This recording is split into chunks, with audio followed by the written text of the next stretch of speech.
Healthy খাবারের পাশাপাশি কিছু কিছু সময় আনহেলদি খাবারও খাওয়া উচিত, ভালো। তো এখানে মুড়ি মাখা, এখানে সিঙ্গারা, বুট এবং পেঁয়াজু এবং মুড়ি অ্যান্ড পেঁয়াজ আর সরিষার তেল দেওয়া, তারপর বুট করলাম। তো রোজার সময় এটা সব সময় না, যেমন শুরু থেকে শেষ পর্যন্ত যে সবসময় খাইতে হইব এমন কোনো কথা না। মাঝে মধ্যে আপনি খাইতে পারেন, সবসময় খাবেন না। মাঝে মাঝে একটু আনহেলদি খাবার খাওয়াও অনেক উত্তম, শরীরের জন্য ভালো। তো এই মুড়ি মাখানোটা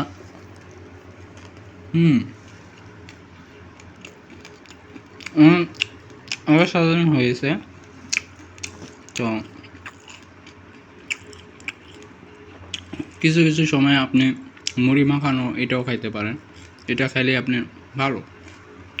এখানে বুট আছে, ছোলা বুট, এটা তো শরীরের জন্য কত উপকার এটা তো সবাই জানেন।